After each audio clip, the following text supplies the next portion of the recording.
A'udhu billahi minash shaitanir rajim. Bismillahir rahmanir rahim. Suma salatu wassalam ala asrafil anbiya wa mursalina Muhammad Mustafa sallallahu alaihi wasallam.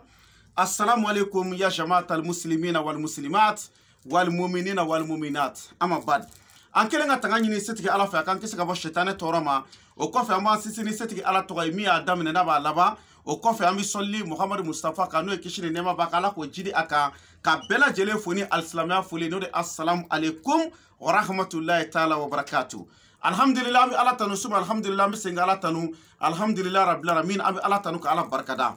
Bi n'i y'an sigilen yan'an ka don o kɔnɔ n bɛ n ka abonné bɛɛ lajɛlen fo. Cɛ fara muso ka denmisɛnnin fara maakɔrɔba kan bɛ bɛɛ lajɛlen fo ala k'an bɛɛ sara ala ka hɛrɛ kɛ bɛɛ ala ka bɛɛ lajɛlen ka laɲiniw sabati ala k'o kɛ ala yɛrɛ ka alaya kosɔn alikuranɛ bonya kosɔn sɔlu ala rasulula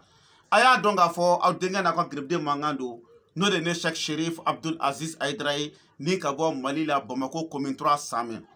alhamdulillah ni y'an sigilen bi an sigi kun tɛ foyi ye mɔgɔ caman bi baara dɔ dɔn ne bɛ to k'o kɛ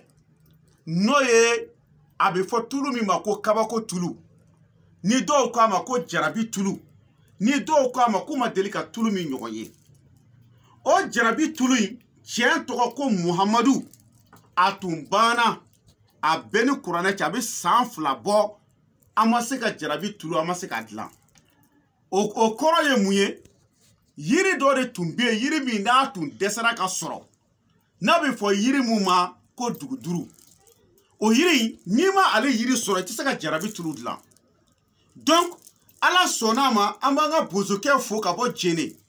Laji Karabɛnta ala sɔnna ma a ye duguturu ye an ye délégation bila ka taa fo a kɔda la an taara yiri in an y'a yɛrɛ sɔrɔ k'a fɔ dɔ taara kari ka n'a d'a ma o tɛ dɛ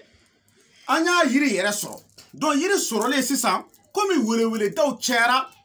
faamabaw mɔgɔbaw députés hommes d'affaires mɔgɔ caman y'an wele tulu ko in na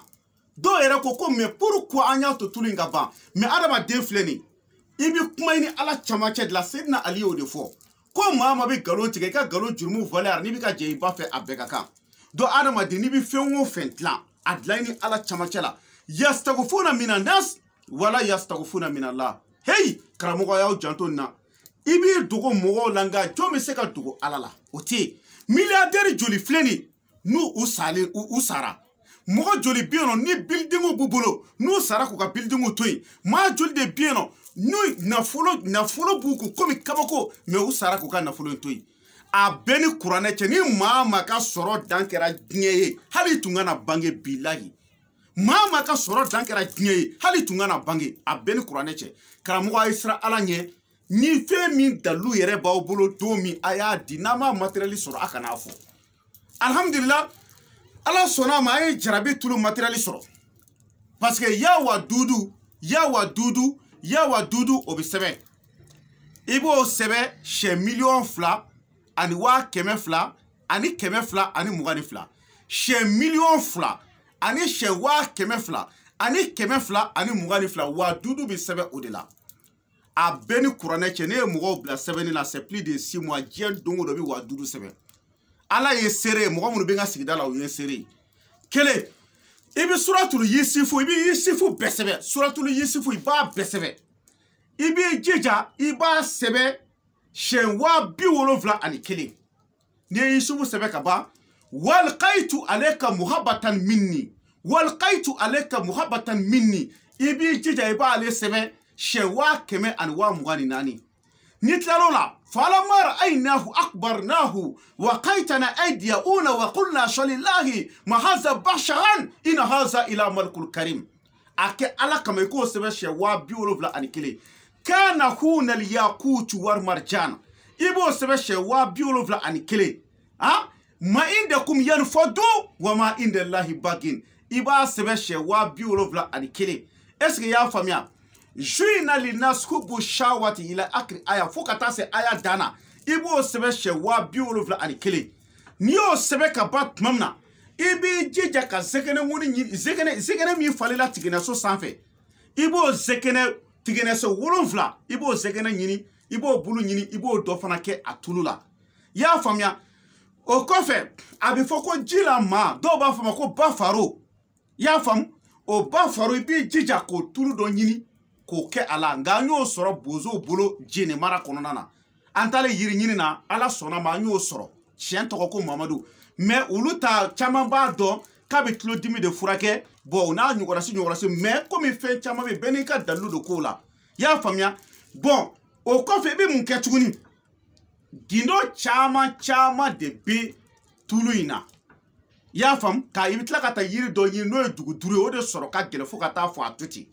a bɛɛ ni kuranɛ cɛ an ta in bannen an ye wagati min kɛ duguduru in a bɛ san 2 bɔ o de kama tulu in jarabi tulu an ma se k'a bɔ pewu o tuma jarabi tulu in bɛ mɔgɔ jumɛn de ɲɛ a bɛ mɔgɔ jumɛn ɲɛ ni ye muso min y'a ta k'a mu i ɲɛda la ko e ka furu menacelen don ni cɛ y'i ye ka ban o ye furu menace ko bannen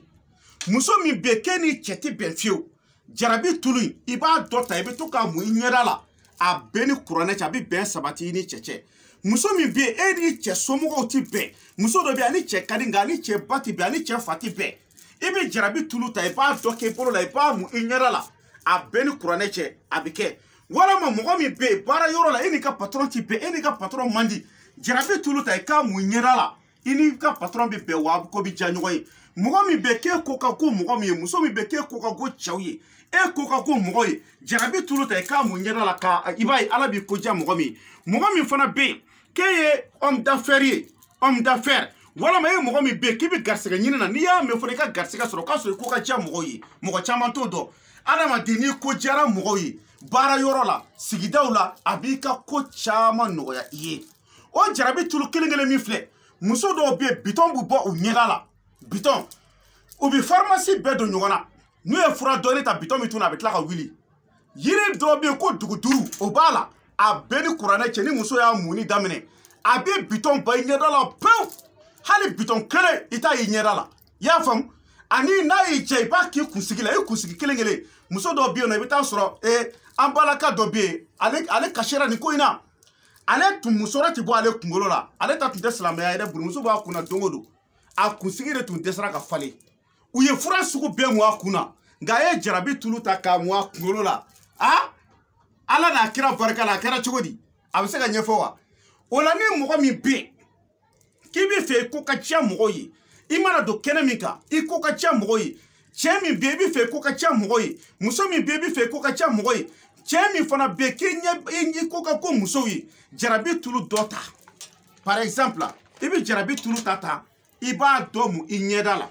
i y'a faamu ni de ye jarabi tulu ye i y'a faamu a yiri n'a fɛn n'a parfum a bɛɛ b'a la a bɛɛ kelen don a la ni ala ka jɛ i b'a kɛ tan i y'a faamu donc n'i y'a kɛ tan i b'a mu i ɲɛda la i y'a faamu voilà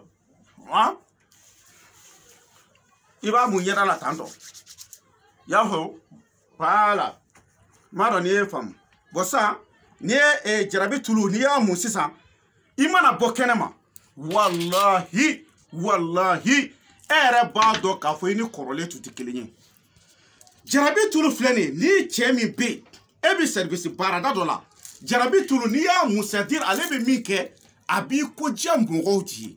n'i ye cɛ ye a b'i ko diya musow ye a b'i ko diya cɛw ye n'i ye muso ye a b'i ko diya cɛ ye a b'i ko diya muso ye nka i b'a mu n'i yɛrɛ ka ŋaniya de ye wallahi billahi talahi n ye kale ala ka kuranɛ bonya na ni muso y'a fɔ ne ye tuguni ko bɛnbaliya b'i ni cɛ walama cɛ dɔ k'a fɔ ko a muso bɛ fɛ k'a furu sa ka jarabi tulu to yen k'i m'a utiliser billahi n t'a yafa i ma a bɛɛ ni kuranɛ cɛ n t'a yafa i ma bon o jarabi tulu labɛnnen don ka ban pewu gindoni dɔ de b'a la n'o y'a sɔrɔ mɔgɔ min ye muso ye kolonkisɛ filɛ i bɛ diɲɛ yɔrɔ o yɔrɔ i b'i tɔgɔ n'i ba tɔgɔ d'a ma n'i ye muso ye kolonkisɛ den 4 o bɛ bila jarabi tulu kɔnɔna na kolonkisɛ den 4 cɛkɔrɔba dɔw b'a ko alahu akubar ko tiɲɛ yera ni tiɲɛ yera nkalon bɛ tunu ni maa min ye cɛ ye kolonkisɛ den 3 o bɛ bila a kɔnɔna na kolonkisɛ den 3 astagfirullah o bɛ bila jarabi tulu kɔnɔna na kolonkisɛ den 3 i b'a bila a kɔnɔna na m'a dɔn n'i ye faamu n'i ye muso don kolonkisɛ den 4 nka ni cɛ don kolonkisɛ den 3 n'i ye weleli kɛ tuma min na kolonkisɛ in kun ye min ye o bɛ f'i ɲɛna o dama tɛ jarabi tulu min filɛ nin ye gindo jugu min b'a la ni mɔgɔw kama ko kabako tulu o ye mun ye cɛ min bɛ yen n'i sigan b'i muso la i muso bɛ taa ale baarayɔrɔ la ni patron dɔ bɛ ɲɔgɔn fɛ wa walama mɔgɔ dɔ bɛ fɔ i kɔ wa ala ni kira kama jarabi tulu dɔɔni ta n'i bɛna se muso ma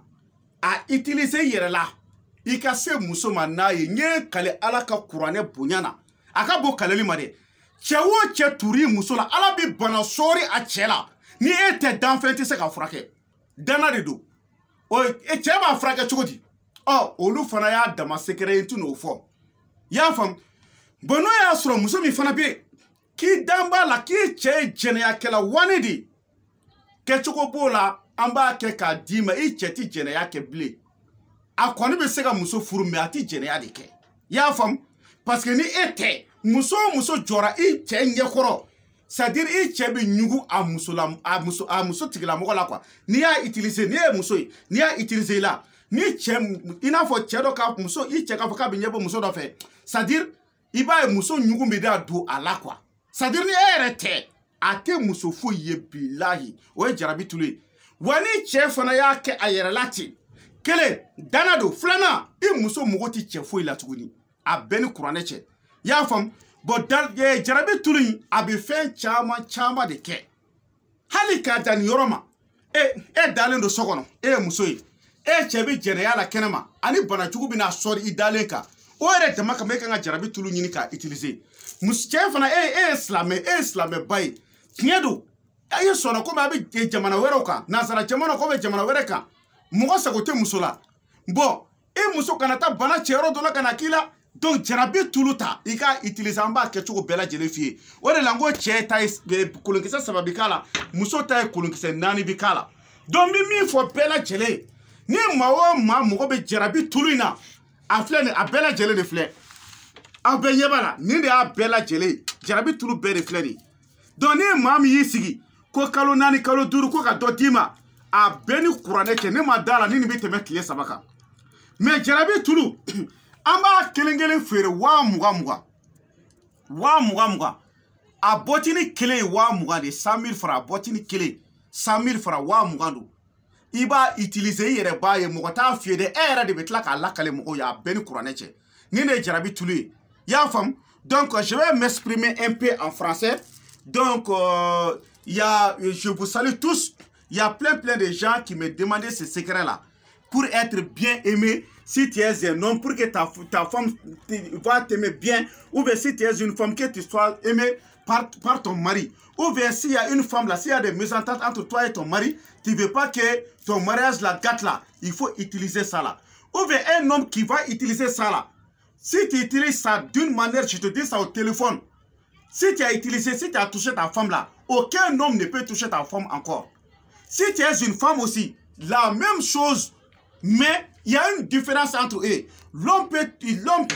marier une femme au nom de la religion. Ça, c'est pas interdit. Mais s'il dit qu'il va suivre une femme comme ça, adultère comme ça, là, il va, c'est-à-dire, il va détester cette femme, quoi. S'il voit la femme, on dirait qu'il va vomir, quoi. Il ne veut même pas voir la femme, quoi. Est-ce que vous avez compris? Donc, il y a des femmes, là, toujours, il y a des pitons dans leur jeu, là. Il y a un arbre qu'on appelle Dougoudou. Il y en a ça là-dedans. Si tu commences à utiliser le sol là, tu vas voir tous les butons vont disparaître. Il y a les femmes là, leur CV là, ça ne sort pas.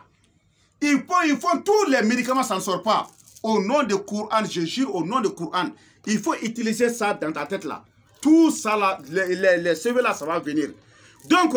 si quelqu'un aussi qui veut être célèbre, pour que tout le monde t'aime là, chaque jour, il faut utiliser l'huile qu'on appelle Jarabi Tulu, qu'on appelle Kabako Tulu. Est-ce que vous avez compris? Donc, si vous voulez avoir une autre information, vous allez m'appeler sur mon numéro de téléphone. Et c'est mon numéro WhatsApp aussi. C'est mon numéro appel, c'est mon numéro WhatsApp. C'est 00223 après 77 90 17 17. 00223 après 77 90 17 17. Mais c'est un téléphone numéro ka bamanagana. Numéro ye Mali indicatif ye fufu ani keme flani mugani saba. O Mali indicatif ye. Ni ka téléphone numéro o de bi wolonfla. O kofe bi konoton ke. O kofe bi tan wolonfla ke ka kuncha ni tan wolonfla ye. Bi wolonfla au kɔfɛ 90 au kɔfɛ 17 k'a kuncɛ 17 ye. Mon numéro de téléphone c'est 00223. Ça c'est l'indicatif du Mali. Je suis au Mali Bamako. 00223. Mon numéro même c'est 77 90 17 17. Donc je veux que vous partagez cette vidéo partout pour que ça ne soit pas fini à vos amis. C'est ça qu'on appelle Jarabi Toulou. Kabako Toulou. L'huile qui fait plusieurs miracles au nom de Dieu. Plusieurs miracles. Si tu veux avoir l'argent dans la journée, ni bi fɛ ka wari sɔrɔ tile kɔnɔ, Jarabi Toulou t'entendra. A kɛta i bolo la. I bolo kɛta kana frotter ɲɛda la dɛ. Tasuma dɔ ta k'i bolo yungu a kunna. A yungu a la n'i ka wari sɔrɔ hami ye. Ala kama a mun ɲɛda la. Bilahi tile tɛ bɔ ka bin n'i ma wari sɔrɔ a bɛɛ ni kuranɛ cɛ. I n'a fɔ e bɛ bɔ ka taa nasɔngɔ ɲini de la. K'a gɛlɛya ou bien e bɛ bɔ ka taa baara ɲini de la. Ou bien e bɛ ka bɔ ka taa i ka papier ko hamina ko la. Jarabi Toulou ta i k'a mun. Ala n'a kira barika la a b'i ka ko nɔgɔya parce que adamaden ni ko jɛra mɔgɔw ye i ka ko caman bɛ a bɛ nɔgɔya. Ala k'an bɛɛ sababa ma. Ala ka tiɲɛ dɛmɛ. Donc n bɛ segin ka min fɔ karamɔgɔw ye. A ye baara kɛ tantɔ karamɔgɔw. Les marabouts disaient toujours la vérité. Si vous avez vu qu'on n'a pas donné ça, ça vaut 2 ans parce qu'il y avait un arbre qu'on n'a pas trouvé. C'est maintenant que notre main est trouvée sur cet arbre-là. Est-ce que vous avez compris? C'est pour cela qu'on est en train de donner à des gens le prix de chaque boîte, ça fait 100 000 francs. À boîte clé wa Mougandi, il y a les parfums là-dedans, les noms de Dieu que j'ai dit, il y a la salle là-dedans. Bon, on a un nyogonasi chama bala. Fait mon bala bête c'est qu'un nyefo. Il m'a fait un pierre kadi alay. Do fora mais do ma fo. Il m'a fait parce que c'est n'ali côté ko galon tigala ka galon jurmo Valérie. Anibika jey ba fait a bekaka. Parce que kabako fait chama bala anti se ko lu fo ni yoro la. Chien to ko Muhammad. Ya fam. Donc Jarabi Toulou fle ni mogo bala. Ni viro laje ka ba. Ni sigi ko chichok na bana a yiri antara yiri soro chugum na ala kelen peu de bado. Antara ngoni e do tige. An yoro do tige ka bo yiri na mais ango chokoroba ma ka ke ala kama. Ne ara bu chokoroba sara kalo la a beni kuranɛ cɛ 100 000 francs ka yiri entretien kɛ. Kodal parce que yiri fleni na tunna dɔrɔn c'est-à-dire a sɔrɔ man di quoi. Tiɲɛ tɔgɔ Mamadou a fleur jaune de. A fleur jaune mais ni fleur in kɔrɔbayara i bɛ urusi bi bɔ a kunna tuguni. Mɔgɔ caman bɛ n'a faamu sisan. Mais yiri min don i bɛ yan bɛɛ don ɲɔgɔn na i t'a sɔrɔ. Donc an bɛ cɛkɔrɔba bila ka entretien kɛ ne b'a sara kalo la 20,000 pour que mɔgɔw ka se ka lafiya pour que adamadenw ka se ka lafiya. Donc an b'a ɲini Ala fɛ. Ala ye mɔgɔ minnu da dondala kama ani kunnaja kama Ala ka sɔn olu k'a sɔrɔ u ka se ka utiliser. Ala ye maa da ko tɛ dondala o kunna ka go Ala kana to i k'a sɔrɔ jango i ka utiliser. Ala k'an bɛɛ sɔgɔma ma Ala ka tiɲɛ dɛmɛ Ala ka hamina ko bɛɛ lajɛlen nɔgɔya. Ya Rabbi mɔgɔ minnu ka hɛrɛ b'a la Ala ka sɔn olu k'a sɔrɔ o de la n'an bɛ ko o ko kɛ an kɛ o kɛ ka yasin kala an b'a ɲini Ala fɛ. Ala mɔgɔ minnu mago ɲɛ b'an bolo Ala olu kunsi an ma. Mɔgɔ bɛ n'a mago tiɲɛ Ala kana o kutigi kunsi an ma. Donc Ala de tulo bɛ bɛɛ la Ala de b'a ka jɔn dɔn ka tɛmɛ a yɛrɛ kan. Ala k'an bɛɛ sɔgɔma ma. Jarabi Toulou a boîte kelen 20,000 de 100 000 francs une seule boîte. Ni ma yɔrɔ min faamu i bɛ wele téléphone na an b'a expliquer ɲɔgɔn ye clairement n'Ala ka diya ye. Subhana rabbika rabbil izzati amma yasifun wa salamun alal mursalin alhamdulillahi rabbil alamin.